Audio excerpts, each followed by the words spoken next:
So, welcome to Coffee with Common Cause. Catherine, do you want to kick us off? Just to say, we're really glad that you're here. We're glad that Marty Schladen is able to join us. We are going to talk about a number of different topics. Sometimes I think, oh, there's just almost too much stuff here. But we're going to talk a little bit about, Blanche's appointment to the Attorney General. I remember the last time that we talked about this, we'd shown you the picture of people holding the signs over 315 and just I just really wanted to say thank you to everybody for your hard work pushing back against that appointment. Mia's going to walk us through some flock camera activities that are happening around the state. She recently testified at City Council, Columbus City Council. Then we're going to do it's so funny. A lot of times I get asked lots of questions by reporters. In this case, I'm going to ask a reporter about Jobs Ohio and all of the different things that are going on that are, shall we say, a conflict of interest, perhaps a little too cozy, needs to be changed. Then we're going to do some election updates, election protection. Dylan Sellers is going to talk to us a little bit about like collecting stories because, of course, all of the different things that are happening, need to make sure that we're kind of keeping track and we're sharing what's going on in our lives. And then finally, we're gonna talk a little bit about how we have a new logo, we have some new brand, and we have a bunch of upcoming events, including how elections work and a de-escalation training, which I want to encourage folks to get to. And with that, I'm going to hand it off to Mia Lewis. Awesome. Thank you.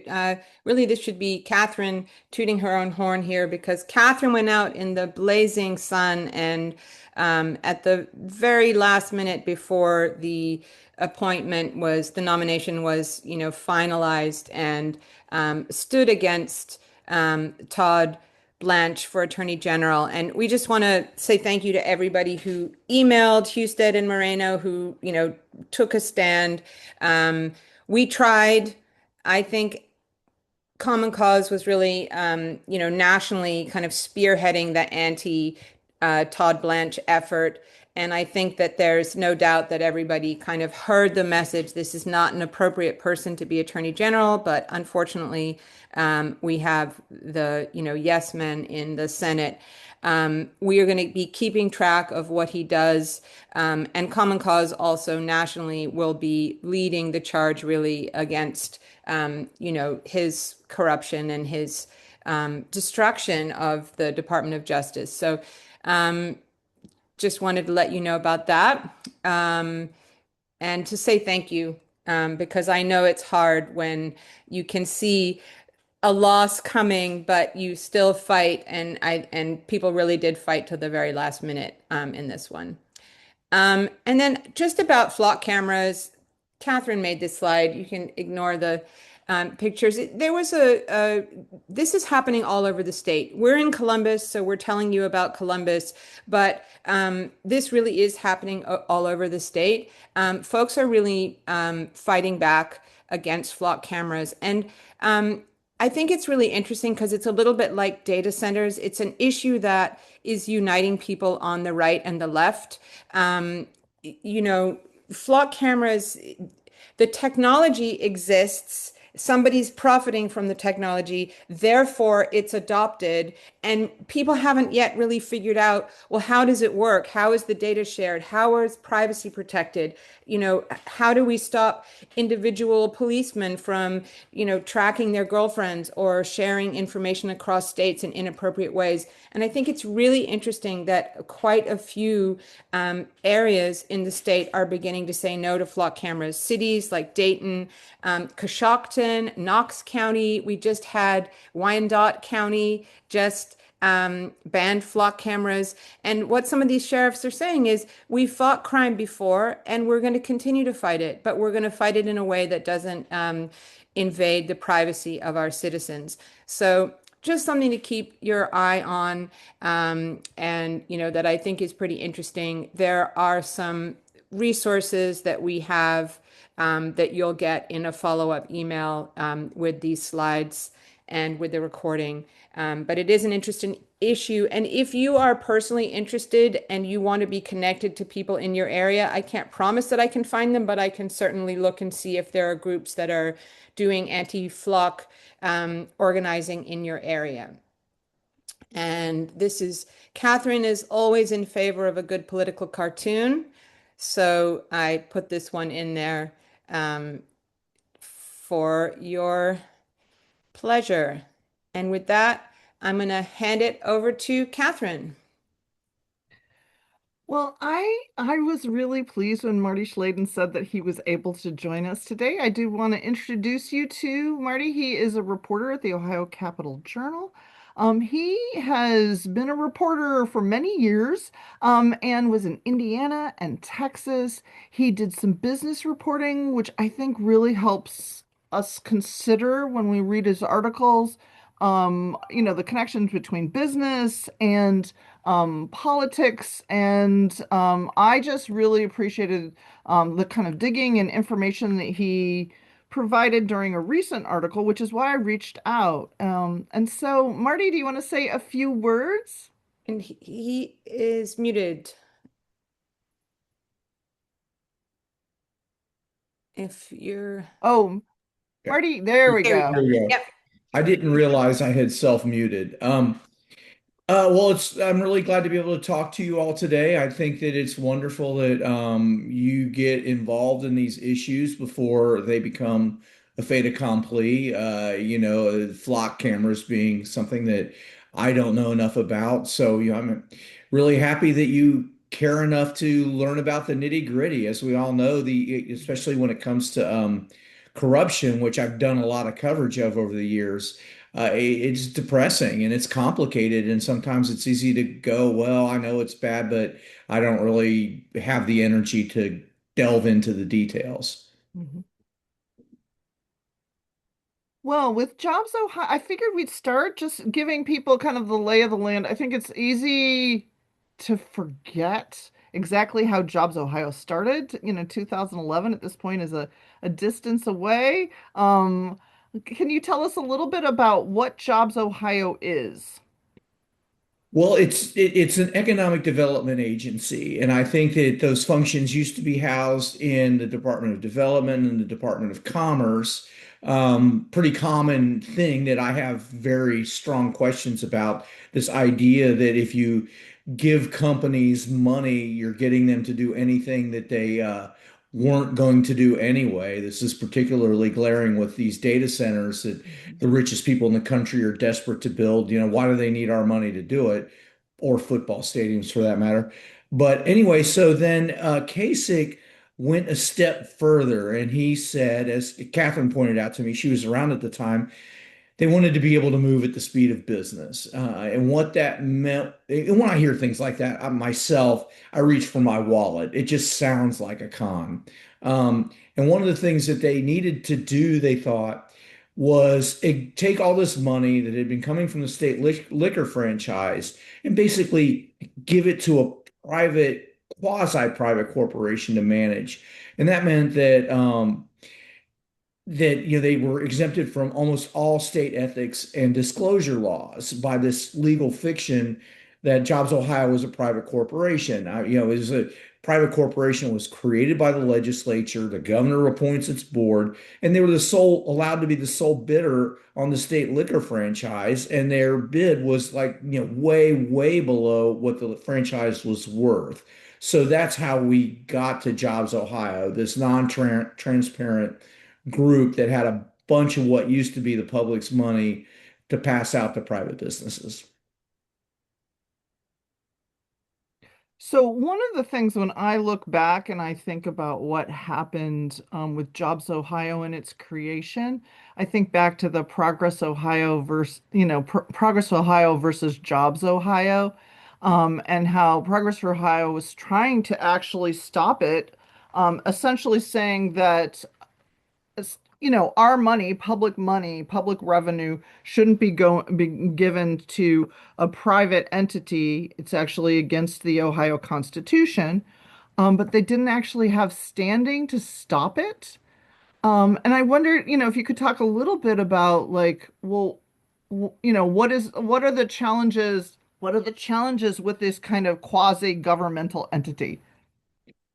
Well, there's a big challenge in that they are pretty much everything they do that, means anything is not open to the public. Their meetings are they're open meetings. They have to provide transcripts, and I believe you can go to them. But they have to provide transcripts to the Department of Development. Jobs Ohio says they're so transparent, but they won't give you the meeting minutes. You have to go they're not transcripts or minutes. You have to submit an open records request to the Department of Development. And I, subjected myself to reading several years worth of them so you wouldn't have to. But all they do is stand around and talk about what a great job Jobs Ohio is doing. The committee meetings are where they decide who they're going to give what used to be our money to, and those are not open to the public. So I thought Michael asked a really reasonable question, which is, has Jobs Ohio actually been able to generate employment, tax revenue? Great question. I've been working on that for a while. I've got a story upcoming where I work with somebody who's actually very competent with data. And in the past, I've asked this question a bunch of different ways, and they have not shown me that Jobs Ohio has created a single job. And that's tough to do, and I think especially the way they do it. But spoiler alert, I've got a guy who's an expert at mining BLS data, and he looked at all of the 10 sectors that Jobs Ohio focuses on. And I'm giving you a reason not to read this story that I haven't published yet, but we're basically in the middle of the pack in each of those 10, both in terms of, nationwide and our neighboring states, except for one, automotive, and we're like way behind and losing ground. So, oh, and one other thing I want to say along these lines, because I think this is an issue I've had with economic development for a long time. There's an economist in Michigan who did a study of studies several years ago, and he came back with the conclusion that somewhere between 2% and 25% of the time, only that often has a business made a decision it wasn't already going to make, based on incentives. Well, and I noticed that Marion was like, no audits? How is this legal? How is this constitutional? On this slide, I included kind of the history of Dave Yost essentially wanting to do audits as, I don't know, the auditor, and how the state legislature stepped in and actually banned audits. Welcome to Ohio. And I think, as Mia referred to when she was talking about data centers and flock cameras, I've been surprised at the amount of skepticism on the right of Jobs Ohio. It's by far not everybody, but Yost obviously was skeptical. I did a podcast last year it was a pretty Trumpy podcast, and they only wanted to talk about Jobs Ohio because I just think it's common sense that, show us your math, show us your work. And the data guy I work with, he's got a business background, and he made a really interesting point about this. Government is accountable to the voters. Businesses are accountable to the Mhm. shareholders. What is Jobs Ohio accountable to? This coterie that's close to the governor's office. Marty, how many people actually work at Jobs Ohio? Oh, I was going to send you what I had to get from the Department of Development. It's around 200, and so Jobs Ohio, that's super transparent. All you can get is a listing of the job titles and what their salaries are. They won't give their names for privacy reasons, even though, you can go on Ohio Checkbook and see anybody who works for any branch of the state government earns. But anyway, it's about 200 people, and their salaries are not small. Let's put it that way. Like one of the communications guys I deal with, I'm pretty sure he makes 160 some thousand dollars, but because his name's not there, I can't be absolutely sure it's him. But it's not going to shock you that that's a lot more than I make. So this makes me think, how can I put this? Are there any kind of like egregious examples where you're like, I don't quite understand how it is that these folks got this money? Well, I think everybody, and this is what I think renewed a lot of the attention on Jobs Ohio is when the whole Carter scandal broke at Ohio State earlier this year. Fun fact, I was getting ready to go on a reporter roundtable right when everybody at Ohio State learned that, so we Mhm. kind of on the fly had to talk about this big scandal that nobody knew anything about. Um, but the Jobs Ohio's involvement in it was Ted Carter's girlfriend, well, his woman with whom he had an inappropriate relationship. She got $60,000 from Jobs Ohio to do a podcast. And I don't know if you saw that podcast before they took it down, but it's by far the worst podcast I've ever seen in my life. And then so that's ridiculous in and of itself. Here's this wired in Ohio guy and this inappropriate relationship, and Jobs Ohio has $60,000 for his, whatever his inappropriate relationship is. But then on top of that, which really, left me, skeptical is the kind word.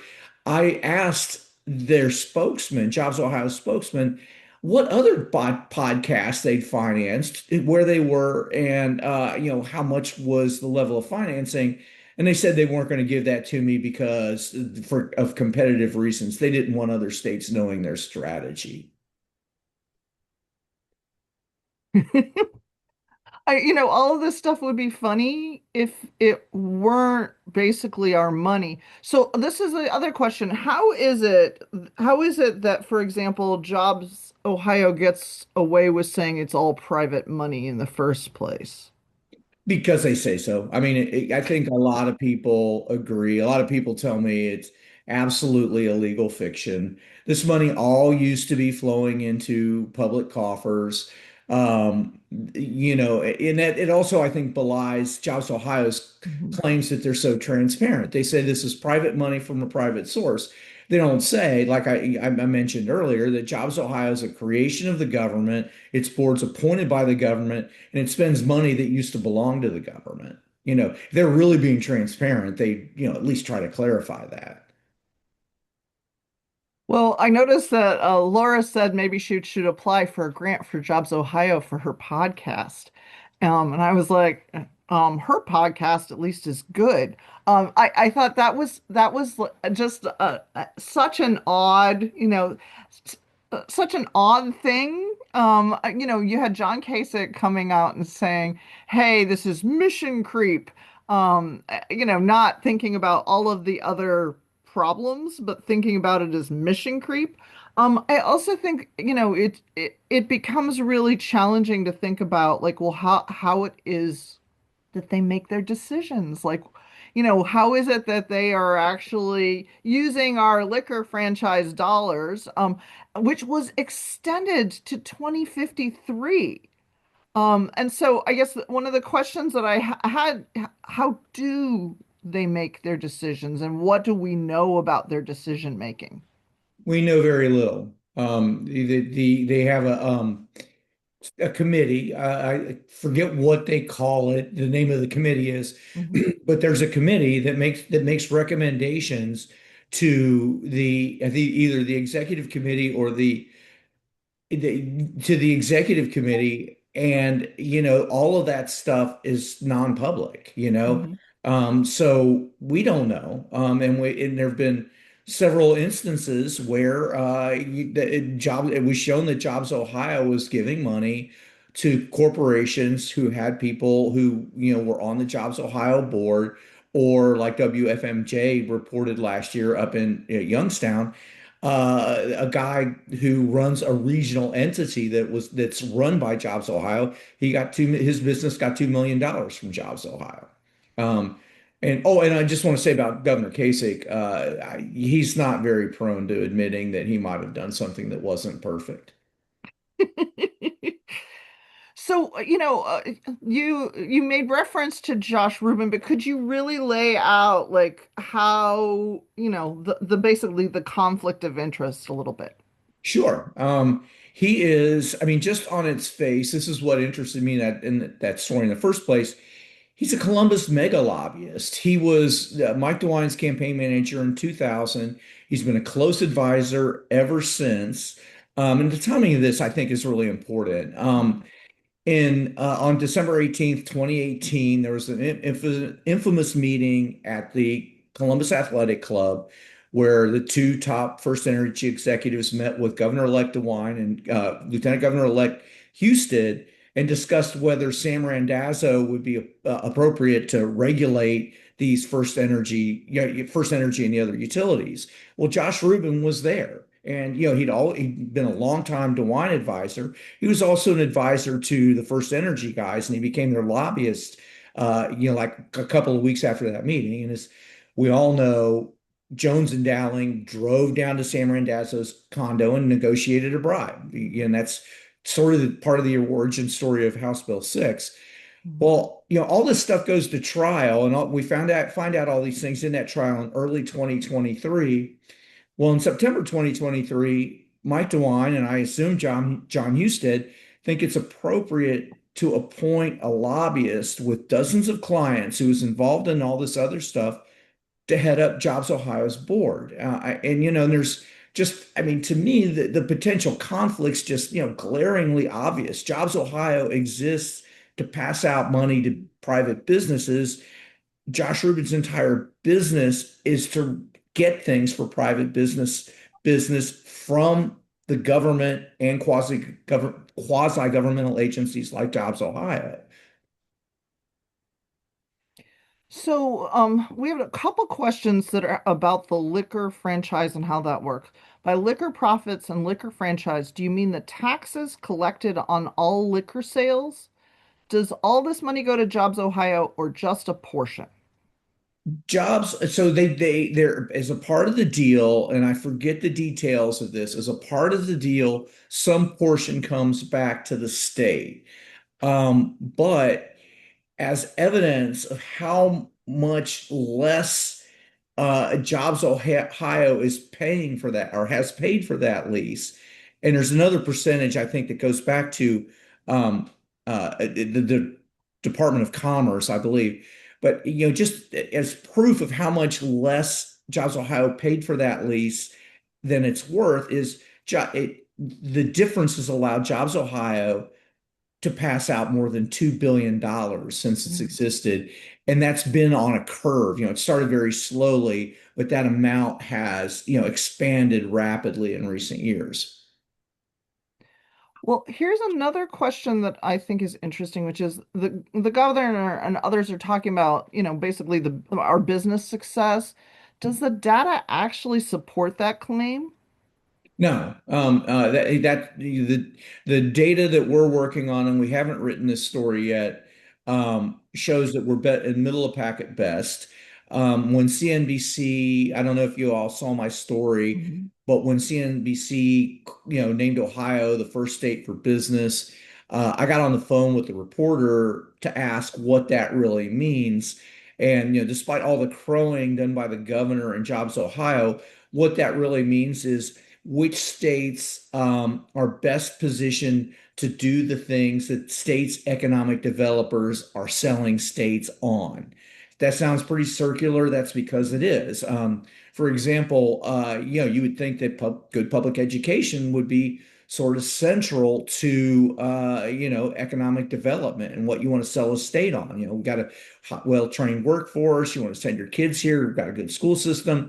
Well, when it came to the weighting of the 10 indices that CNBC did, use, um, education was second from last, quality public education. So like so many other things in the economic development space, these ratings, all their measures are pretty slippery and they're hard to, look at on an objective basis.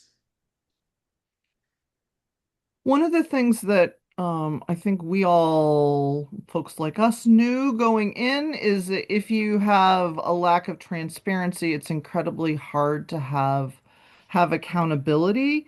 Um, I keep going back to I keep going back to Paul Nick, who is with the Ohio Ethics Commission, about, you couldn't be a lobbyist for Jobs Ohio and then also be on the board of Jobs Ohio. And so I guess one of the things that I was trying to figure out is, okay, so there are ethical policies that the state has, but because this is a private entity, what do you know about the ethics rules that this private entity follows? Here's what I know. They say that these are really tough and they really ensure, that there aren't conflicts, that board members and employees, if they think they might have a conflict, they need to disclose it, and then a decision will be made about whether to recuse. And they said, this often happens. And so I asked, has Josh Rubin, who, until early this year, he and his partners were registered to lobby Jobs Ohio itself on behalf of at least 9 clients, and they were actively lobbying the governor's office and the lieutenant governor's office on behalf of the same clients. I asked whether Rubin had ever disclosed a potential conflict, and I've asked that question now at least 4 times, and they won't answer. Which, when you're a cynical reporter, you're led to suspect that that means the number is zero. So the this is kind of the final question I have, which is, how it goes at the State House. You hear this and that. Um, it's my understanding that there's $100 million available for energy grants. Is that correct? And like, what's going on with that? So John Kulowitz, the Democratic nominee for state attorney general, filed a complaint with the Ohio Inspector General, about the fact that Rubin represents AEP, and this is money that would seed projects for small cell nuclear reactors, and AEP is being slippery about this. They're like, we can't build generation in Ohio. Well, they've got other businesses elsewhere that are, very interested in this technology, and it appears that they're even trying to change the law in Ohio so they can build it here. So Kulowitz filed a complaint saying this is an apparent conflict on Rubin's part, uh, and then after we published that Rubin is also represents Intel, and Intel has not only business before the state and Jobs Ohio, it's gotten at least $27 million from Jobs Ohio. Kulowitz, after we published our story, amended his complaint to say that that also was an apparent conflict.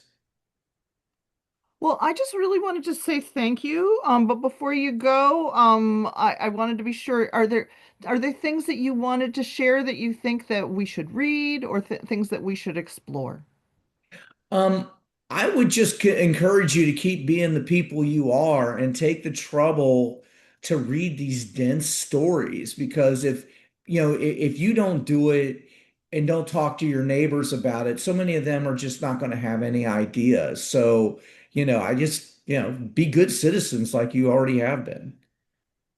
And we'll spread the word about, shall we say, all of the conflicts of interest. And it's incredibly challenging because we know that if we don't have greater transparency, we're just going to keep getting ripped off. And if it's not by Jobs Ohio, it'll be in some other way. Um, Well, right. I mean, you all know this is where these transparency laws came from. mhm. Well, And hopefully we're approaching the point where it's a post-Watergate-esque era where there will be a real call for reforming things. And I think we all are working together to lay the groundwork. And so, Well, Marty, thank you so much. So for happy to the be next here. next can I slide, just Can I Oh, just ask folks to please read the Ohio Capital Journal and support it as an incredibly important part of our mhm. information environment. It's a wonderful publication and it is not actually free. It just pretends to be free, but you can support it. And Well, Marty and and I his think work. it's so important when we think about the challenges of democracy and the challenges of the Fourth Estate, they parallel one another. And so, nonprofit media, we need to support it as much as possible. Well, thank you all and have a good rest of your day. Okay, thank you, Thank Marty. you, Marty. And then I just wanted to highlight that there are calls for greater transparency at Jobs Ohio. There are a couple bills. They have been introduced but have not had hearings.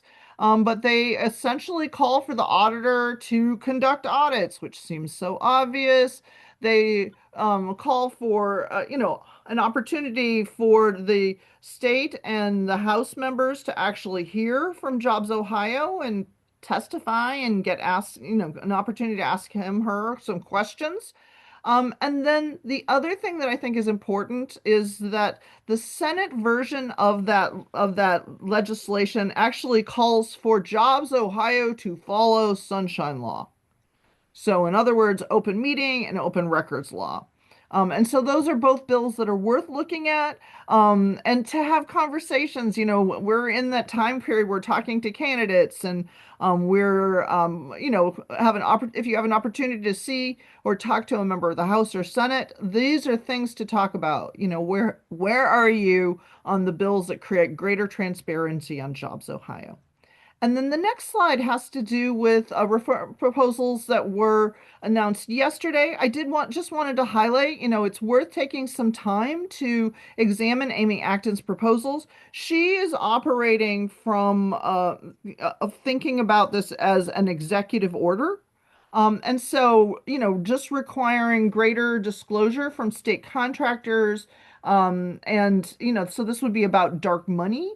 Also, additionally, additional disclosure from state contractors and vendors, just kind of an obvious thing. Like if you can follow the money, you can identify conflicts of interest and you can demand better. And so that was just yesterday. And so I just encourage us all to think about, well, what are the reform proposals? I will note that Vivek Ramaswamy also has identified wanting to root out corruption with Medicaid. Um, but no specifics on, greater transparency or how to actually address any possible fraud, whether it may or may not exist. And with that, I just want us to keep in mind all of the different ways forward. It can be really depressing, and it's exciting to think about ways forward. Thank you, Catherine and Marty. So we're going to move on. So, um, and as Catherine said, we're always looking for the ways to actually move forward, and we do talk about the kind of degrading of democracy. But I just, sometimes it's good to have specific examples, and these are a couple of things that happened this week. The Trump administration announced plans to deploy approximately 1,000 Department of Justice election monitors across the country in sensitive areas where they thought there would be illegal voting. They didn't specify where, but you can probably guess where they would send people based on their fears about non elections not going their way. They also a report came out from the Census Bureau, which was very, very unusual in that it was unauthored and it had these kind of very much not backed up claims about non-citizen voting. And all sorts of people who used to work at the Census Bureau, were very much alarmed by the fact that this did not seem to be following standard data science methodology and is just kind of broadcasting these claims. So these are just two examples of specifics in things that the Trump administration is doing, or Trump appointees are doing, that are harmful to our democracy. Meanwhile, the Department of Justice has so far lost all the cases of trying to force states to turn over their voter rolls. Unfortunately, Ohio was one of the few states that voluntarily handed over all our information, so we did not have the opportunity to fight back on that. And then I woke up this morning, and there in the New York Times was a story called about the autocracy index, Trump's election meddling. That's a gift article link that I have there if you're interested in reading it. Um, you know, it's we are a little bit like that frog in the pot of water that's getting hotter, and it's hard for us to tell exactly what's happening. So it's useful to have these measures sometimes that actually give you examples and show you what's happening in these different realms.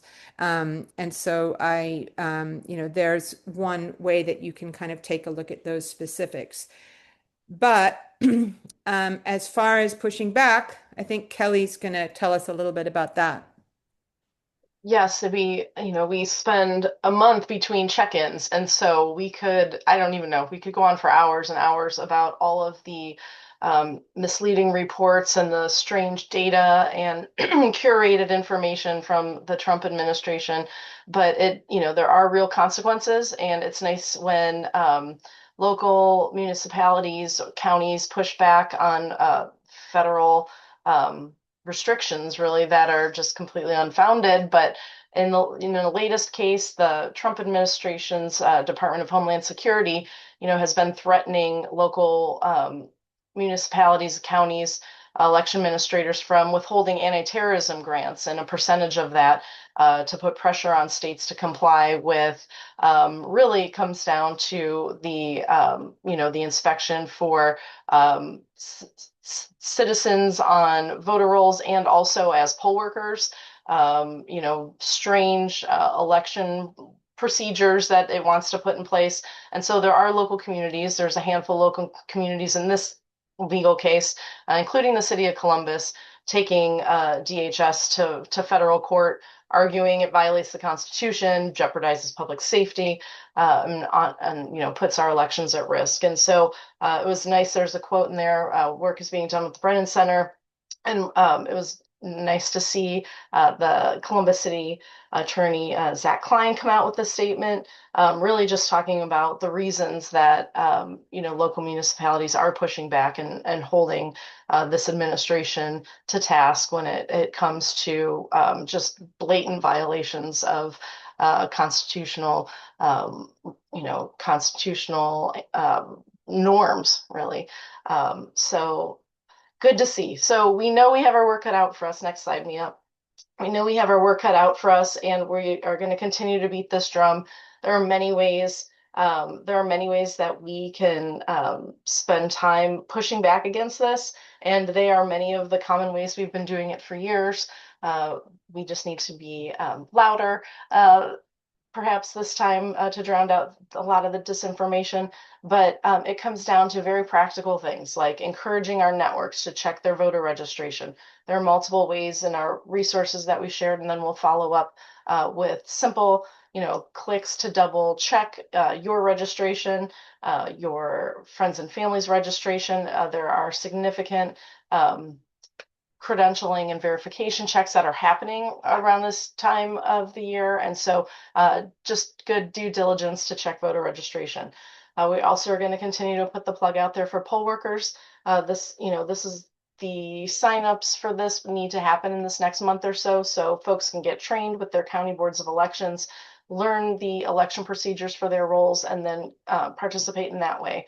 I know many of you on this call are already poll workers, so we thank you for that. It's a grueling 15 to 16 hour day, and really one of the best ways to help ensure that our elections are functioning correctly.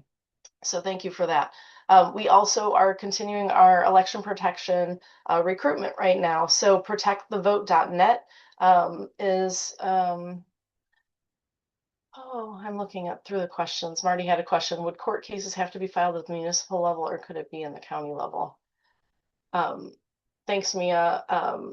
I'm not I'm not able to answer that. I know this one was filed in federal court, but I have to look into more.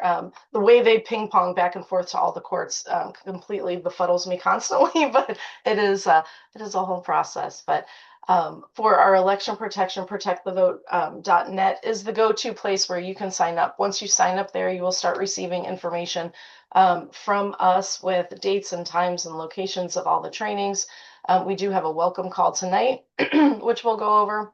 We'll drop the link for, and it's a good way to just see what what we're doing through our Ohio Voter Rights Coalition for election protection. There are new areas of involvement this year, including legal monitors. So folks that are attorneys or have legal experience in this space are joining forces to help support elections. We also have signups if you are interested in getting physical flyers or physical information out to your community. Excuse me, we have that. And then basic online information that we can share. Next slide. As we are thinking about planning for this year and how our members and how this group particularly can get involved, we think it's important to verify that the counties certify their elections. We thought, well, one easy way to have an action team for our organization and for those of us on this coffee call that want to do more is to sign up to be willing to make 2 to 4 phone calls after the election. So after election day, then the counties have time where they have to canvass the vote and then report those findings and certify those findings. And that would be during the beginning of the week of November 23rd. And so what we're thinking is if we get 20 of us to make 20, 25 of us to make a couple phone calls to the county boards of elections to just say, we're double checking to make sure that your board certified the election this week, then we will have that information. We will be able to crowdsource that information relatively quickly across counties. So if you're interested in that, again, that would be a few phone calls the week of November 23rd. Please sign up. And, this is the type of work that directly helps voters, supports election officials, helps us get correct information, verifiable information directly from good sources. So trying to do a lot of things with this action team. Next slide. I think this is Dylan. Passing it over to Dylan to talk a little bit about a storytelling opportunity. Good morning, friends. Good morning. So yes, I am sharing this because we've heard a lot of great information today. Some things that maybe you want to talk about, maybe your neighbors want to talk about. And Common Cause has set up a way for you to tell those stories in a very easy way. One of the questions that we're going to ask is, why did you become an election protection volunteer? And I think that everybody on this call in some shape or form is an election protection volunteer. And so why did you choose to do that? And so one of the ways that we do that is sharing our stories is how we recruit. It's how we how we sustain and how we turn out voters. And so if you could, about the exit saying, don't worry about what. Okay. Um, if you could click that link, I want to be able to show the folk what that link does. That is going to be the link that's going to take you to the landing page. Um, that'll I wanted to show you how easy it is to record this video. Do you want me to just click on it and we'll look at it? Yes, please. There we go. This is the landing page, right? And so if you scroll down a little bit, as you can see, there's around 4 questions. You can 4 or 5 questions, and or you can write. You don't have to record a video. You can write a story. If some of you are very good at that, that will be good. And you just click that link. Let's click the video link, record a video now at any Uh, one of those up top. Yep, Sorry. any one of Here. those. Any one of these? Okay. Yep. Record your video now. And so it takes you to this link, and it outlines everything that you need to know. right? It tells you exactly what the question is. It gives you some tips and tricks on how to record the video. Once you click record, or you can record your video yourself and then upload it to this screen. Once you click record, it'll record the thing for you. Once you hit submit, it comes right to us. There isn't a whole lot you have to do, and you can share this with your friends and family, asking them the same questions. It is a very, very easy way, but high impact, to be able to tell the story of your election's work, right? And if something is amiss, right, we get that kind of documented as well. Wow, that looks so cool. And you could record a video about being a poll worker, right? It doesn't have to be about Yes, election protection. It can be anything that's kind of pro-democracy. correct. And so if you go back to the landing page, just hit back. There's a bunch of questions. Elections protection volunteer. You can answer those questions. You can even do your own thing. What challenges did you face in the election process? If not, and then if you click all questions, there's a bunch of questions that you can ask, right? They've already set it up for you. They wanted to make it very, very, very easy for you to share your story.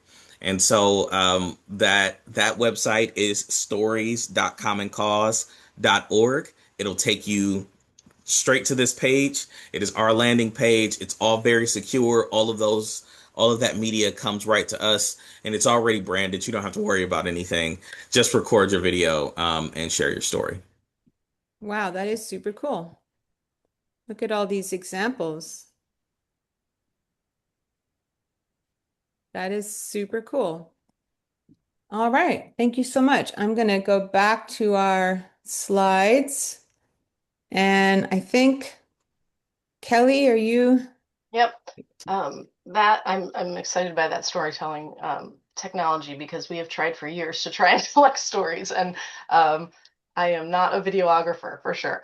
But thanks for that, Dylan. And Dylan will be at the summit also working to collect stories from folks. And so we are going to, we're super excited about how the agenda is coming together for the summit. This will be the third annual summit where we bring folks together from across the state to learn about election protection, hear from election experts, and share information, get resources, get your materials you need to go back out into your communities. And so that event is on September 19th from 10 to 3:30. Once you sign up for that event, then you'll receive updates and information as we get closer to the event. But we are excited to confirm that April England Albright, who is the Black Voters Matter National Legal Director, will be joining us as a keynote. She's a longtime civil rights activist and organizer, formerly in the Civil Rights Office at the Department of Education, but very motivational speaker. Me and I'm sure there are others that had the chance to hear her in person in Selma, and it was an amazing way to deliver messaging we all needed to hear at the moment. So we're excited for her to join us and help motivate us in these final months, um, or help bring good energy to these final months, let's say. I know we're all motivated. We also are excited to hear from Omar Noraldin. He is with Common Cause, and he's our Senior VP of Policy and Litigation.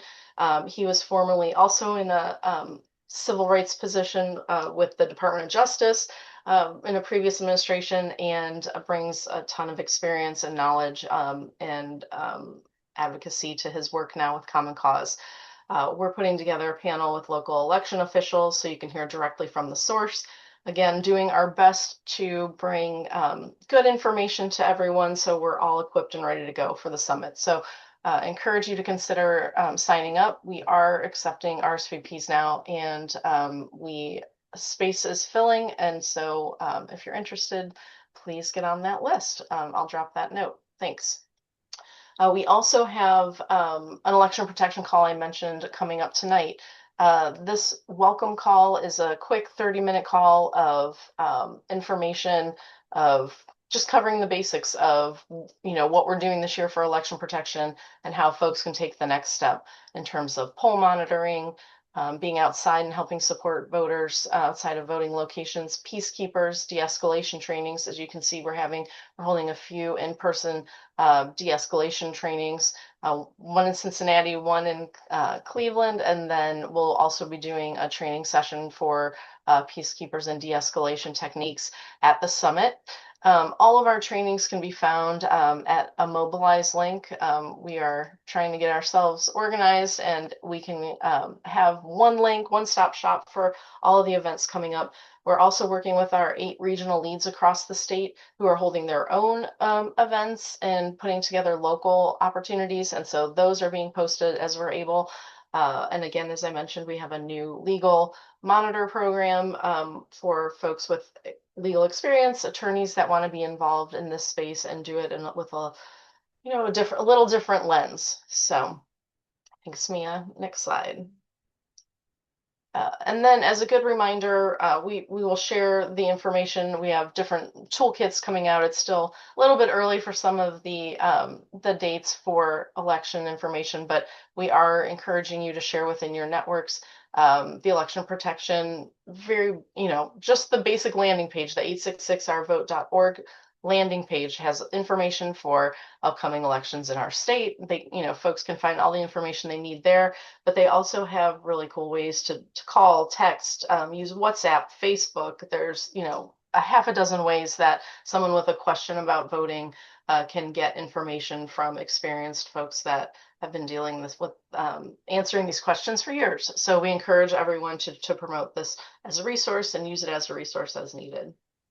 Yeah, we even have yard signs that you can put in your yard that just have the 866 Our Vote number that you can share with your community or ask your church to put it up in their community. So, definitely. And we have little business cards you can hand out. We have all kinds of ways that you can spread the word about the 866 hotline. So just check in with us and we'll get you what you need.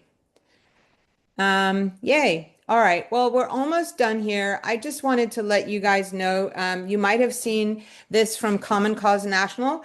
Like lots of organizations, just periodically, they just feel the need to brand refresh. Who knows why? It just is one of those things. So we have a brand refresh at Common Cause, and you probably are used to seeing our red, white, and blue branding, but now we're going to be orange, dark green, and yellow. So what can you say? So you'll probably see both for a while, but if you see something that looks like this, or even if you just see the 2 C's together without Common Cause, that is us. That is us just doing a new thing. And I think Kelly put together this slide with our new branding about an event that's coming up soon, which is really cool. I think that one thing we come across in our work is that there are often people who care a lot about this, but they don't actually know the mechanisms of how elections work. And so we decided to put together a webinar just to go over, the nitty-gritty of how elections work. It's going to be on September 1st at 6 p.m. It's going to have folks from the Brennan Center, from Ohioans Against Extremism, and from Common Cause. Catherine or Kelly, do you want to say anything more about this? No? Sure. Yeah. So the one thing I just wanted to highlight is it's an opportunity to kind of step back and think about, okay, what's in the US Constitution? How do we actually, how do we actually think about elections? I'm just really glad, that Patrick's able to join us and from the Brennan Center for Justice, because I think we are at a time of eroding norms and just taking an opportunity to think back about, like, well, how did we make these decisions? I think there are things that we should be proud of in Ohio, that we, the fact that we have the kind of Noah's Ark system of election administration is important. So this is an opportunity to think about, okay, well, what are the things, what are the laws and what are the things that are in place to ensure that the whole process works well? And I think this is going to be a really good event. Absolutely. So we have experts about the Constitution, but also experts about Ohio law. So Mhm. we'll put those together. And that's really it. Just our usual list of events coming up, a lot of election protection, the welcome call, peacekeeper training. We have our every other week Mhm. OVRC call, that webinar on how elections work. We have a Fair Districts Huddle coming up on September 9th that's going to be all about local redistricting, which will be really interesting. And then, of course, we have that summit, which is, we're really looking forward to. And then our next coffee will be after the summit on September 24th. Um, and I think that's it. Any questions, comments? We made it with 4 minutes to spare. It's I know, it's a miracle. amazing. Well, we did leave a few things out. I have to say there were a few things that we didn't talk about. Are there questions that people have or things that we didn't cover that you're like, let's use the last few minutes to talk about? I do want to thank all the folks that have said that they're poll workers, that they're poll monitors, that they've got their EP signs in their yard and all of that. I just want to thank everyone because y'all are the ones that are doing the work and we surely, surely appreciate it. Sure. We will send out a recording and slides and a follow-up with all the links. And with that, have a wonderful day and eventually a wonderful weekend. And we'll see you in September. We'll see you in September, if Thank you, not before. everybody. Thanks for all you Bye. do. Bye.